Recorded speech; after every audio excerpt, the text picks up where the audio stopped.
jongens en famkes. Ja. Hier ben ik al. Maar oh ja, leuke filmpjes voor je. Want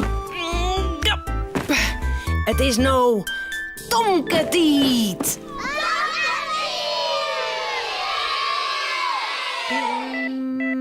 Ja. Joet wat je we vleentuigje met de wask van Cornelia. Dat is wel mooi, maar het waait wel wat hut. Ja. Tomke mandje altijd bleer, Tomke meiding krulint heer, meiding hoentje sabretaal, harkje gauw naar dit verhaal. Tomke is een vleermachine. Jan en Joe eet bij Tomke, Romke en Cornelia. In een jaren ze wat. Hé, een vleermachine. Ik jer een vleermachine. Oh ja! Tomke en Jan en Joe stoen en boeten daar. Romke draaft erachteraan op zijn kwatterpoortjes. Hé, wacht even. Dat je het samen hebt. Eerst die her en dan pas de boeten daar. We gaan het eten al op, Cornelia. Daar zag ik hem. Daar, in de loft. Een hele grote vleermachine. Even later is de vleermachine voort. Ze sjog alleen nog een witte streep. Ho, wat waait het lekker boeten. Ik kan de wask wel even op het droogmolen hingen. Cornelia hing het de droegmolen vol. De wien blaast de wask omheeg. Ik weet wat moois. Ik weet heel wat moois, Jan en Joe. We watchen dat wij grote vleermachines binnen. Tomke doet de jerm zwiet en draaft om de droegmolen heen. Dan ben ik een straaljager en ik kan heel hut vliegen. En ik ben een helikopter. Ze vleeren achter elkaar om de droegmolen. De wask van Cornelia wappert nog hudder op een del. Ideen krijgt Tomke een prachtig idee.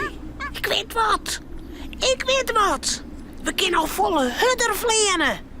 Tomke zet de waskoer op een kop en klimt erop. Hij helpt de kniepers van een grote handdoek. Die is al haast droeg. Wat is toch met die handdoek, Tomke? Ik vleen met die handdoek, Jan en Joe. Sjou maar. Tomke houdt met beide handen de handdoek in de lucht. De wind blaast en blaast.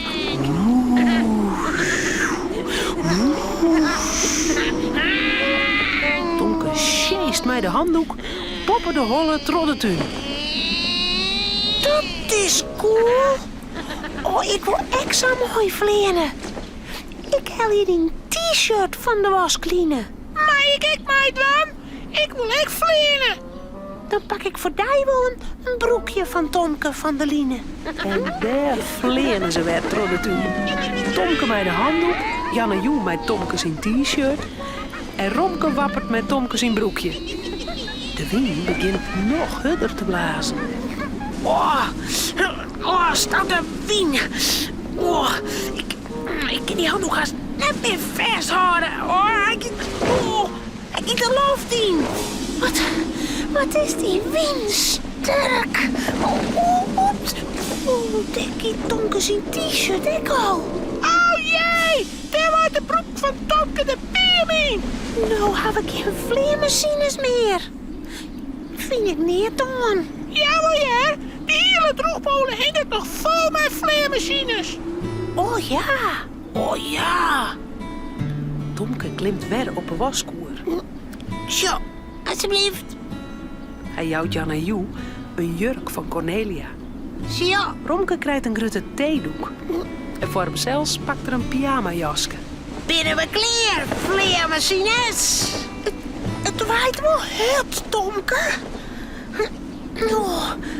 Ja, het waait heel hut. Die pootjes kunnen de theedoek haast net vasthouden. Oh, net zeuren, jongens. We zijn hele knappe piloten. En wij vliegen toch elke storm heen. De vleermachines vleenen om de droogmolen heen. Klapperde klap door de jurk van Cornelia. En dan, vloep, kiet de jurk de loft in. Oh, pak de jurk van Cornelia. Help, Tomke. Mijn pootjes zitten in de theedoek los. Ik zit er al de loft in. En denk ik mijn pyjama-jasje. Enkel. Cornelia zit in de keuken. Hier, wat vlucht daar voor het ruidel? Het lijkt het wel. Een pyjama-jasje, En gaat daar net. een theedoek, En wat doet haar mooie jurk in de loft? mijn jurk, Ze draaft naar boeten. mijn wask, mijn mooie schone wask. In de beem, in de bosjes en op het tuinhekje. Heel dat smarrig verzels. Waar het dat dien?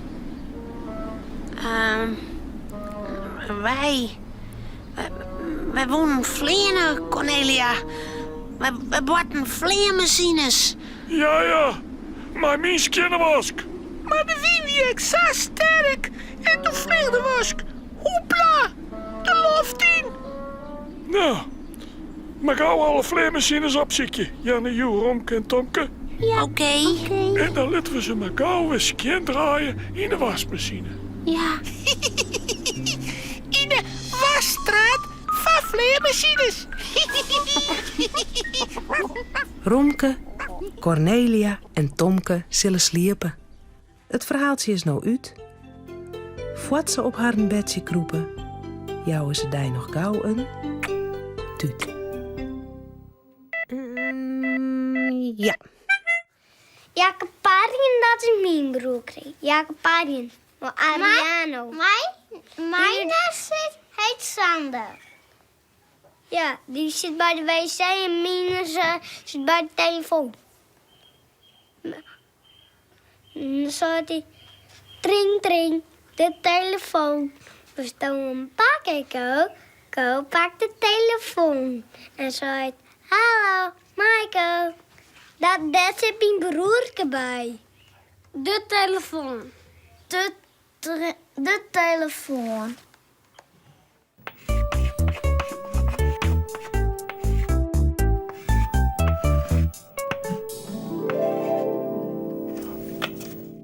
Wat tegelijk.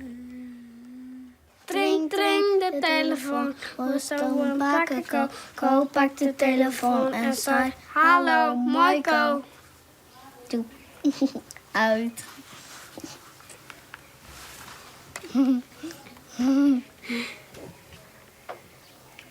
Uitgedaan. Ja. Ja. Paken vertelt weer een sterk verhaal. Hoe drie man die het oeral sliepen, eten en drinken, maar niet betel je. Als dat goed komt.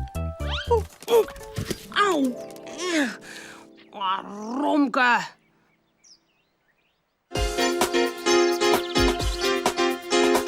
Pier en Marieke's jonge zoon. Een jongen en een pamke heel gewoon. Wat je thuis op boten door. Weer krijgt een week als een oor. Maar toch had ze me klaar. Ja, heel speciaal. Fratsen, elke rij, kom maar mooi. Fratsen, elke rij, kom maar mooi. Vergees eten. Pier en Marieke hebben bij Paken eten. Na het eten bleven Pier en Marieke nog even zitten, want dat wist maar nooit. Misschien vertelt Paken nog wel een van zijn sterke verhalen. Had het die smaken, Pier? Ja, lekker hier. Het weer maar een goed keer mailtje vanzelfs, want ik hier er net op rekenen. En ik hier zo gauw neer te oors in een huis. En zat ook als die drie ondogenske gasten ben ik net. Draaien ontogenske kosten? Hoe bedoel Paken? Je dat wist om eens wel. Die drie gasten die hadden het lekkerste eten voorzetten lieten. Zonder dat het haar een cent kostte. Hé? Of ken je dat verhaal net? Nou, vooruit dan maar weer. Yes. Goed, harkje. Er waren dus drie vrouwen die nocht on onnocht hien. Nocht on onnocht? Wat is dat? Nou, ze mochten graag een oor ertussen nemen. En net altijd lieke eerlijk. Op een keer zei een van die vreun... Wat zouden jem ervan zeggen als wij dus een paar dagen uit van huis gingen? Naar een herberg of zo. Lekker eten, goed sliepen zonder dat het dus een cent kost. Daar vielden de oren wel voor. Ja, goed. Ja, goed. Dat ze gongen naar een goeie herberg en vregen aan een vrouw daar of ze een paar dagen bij haar blijven kon. Ze zijn... U ziet een maatje weer zelfs wel leren. Als wij voor een paar dagen weer afzetten, dan moeten jou maar zeggen hoe vol wij jou betellen moeten.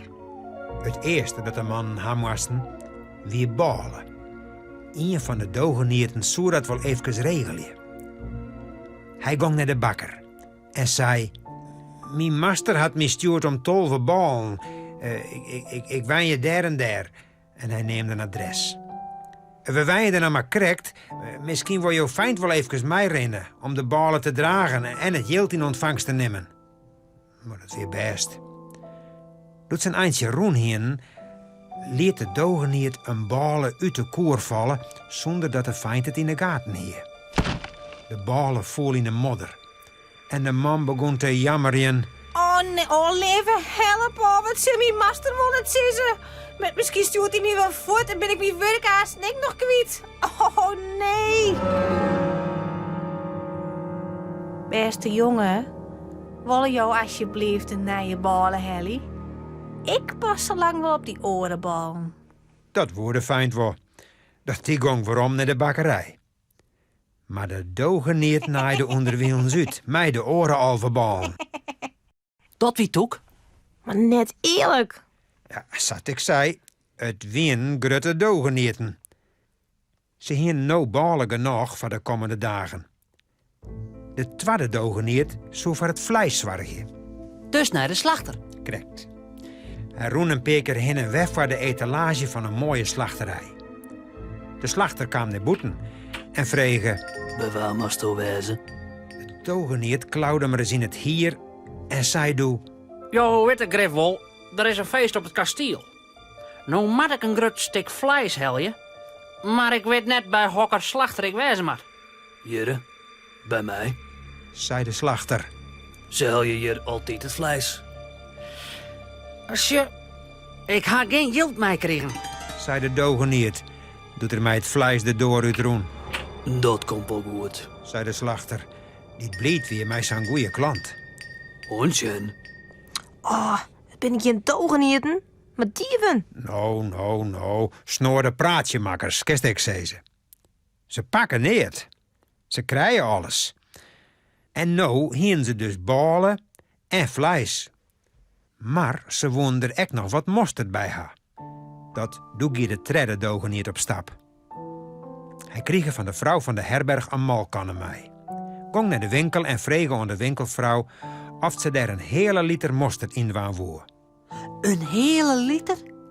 Safvolle? Ja, wacht je maar. De vrouw skepte de mosterd in een malkannen. De dogeniet stierde er op een noors bij en skot hollen. Meeske, neem jou dat een hele liter. Ik let maar net voor de gek houden. Hoor jou die mosterd maar. Oh. En hij geert de mosterd waarom in de tonnen. Maar wat er aan de binnenkant van de malkannen zitten bleef, hien ze meer als genoeg. Oh ja, ik dacht al. Ze hebben er 5 dagen lekker van eten. Toen gingen ze naar de vrouw van de herberg en vregen haar wat ze schuldig waren, hoe volle of ze betalen moesten. Ja, de vrouw wist het zo gauw net. En stie een skoftje te rekken in. Ja, het komt net zo krek. Nee, het komt net zo krek. Nee. Zijn de man. Maar, je moet er net een min rekken, niet, verzels? Nee, net hem in. De vrouw neemde een bedrag. Zo'n beetje. Rapen de man om het hust, Dan reken ik wel even zo. zei de ene dogeniet. Als het lef haast. Raap de oren, Ik betel je. Ho, geen ruzie. kwam de tredde ertussen. Ik weet wel wat. Wij dogen de vrouw een blinddoek voor. En wat zij dan als eerste onrekkert, nou die betelt het alles. En als ik dat ben, dan doe ik er ik nog een paar flessen wien bij. Dan hebben Joen ek nog wat. Ik. Rappen de beide oren. De vrouw die het ek nog wel graag een paar flessen wien verkeerpje woer, stemde in. En liet haar blinddoekje. De man draaide haar een peker in de ronde. En toen schoten ze gauw safvolle stwolen om haar heen, dat ze net meer voor of achteruit koer. En de treien dogenierten naaiden stiekem uit. Oh, wat gemeen. Of Toek. Kistek zeggen. Maar het verhaal is nog net uit. Want die arme vrouw met de blinddoek voor, die stroffelen over de stwolen heen. En dat maakt een safvolle leven dat haar man onrennen kwam om te zien wat er met haar aan de hand weer. De vrouw taaste om haar heen en pakte haar man beet. Doe maar alles betellen. Raap het meeske, Ik? zei haar man lelijk.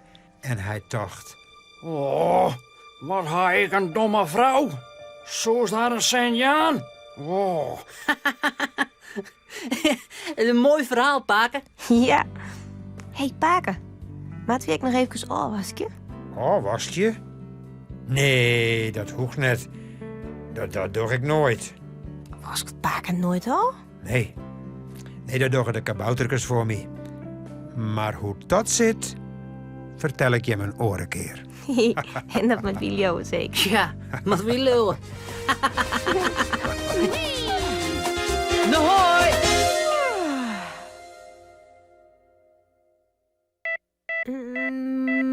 Ja. Het vuur.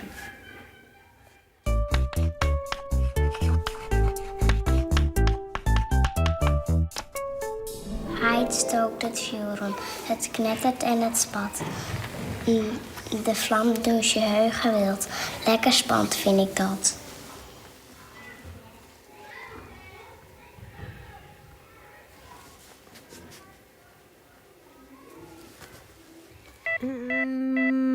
Ja.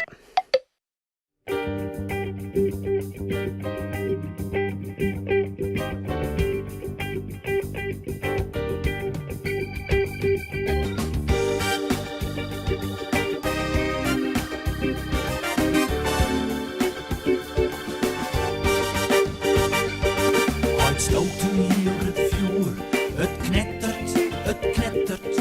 Uit stoten hier het vuur, het knettert en het spat. De vlammen doen je heeg, het knettert, het knettert. De vlammen doen je wild, lekker spannend vind ik dat.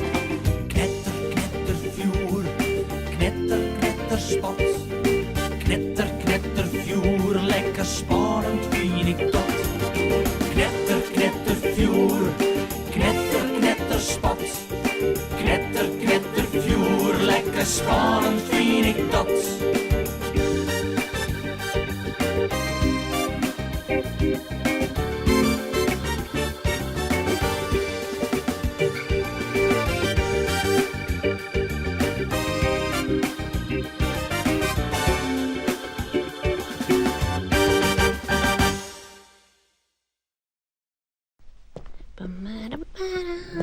Oh, denk erom.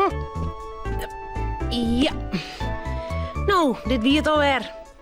Omhoorn. Hoi.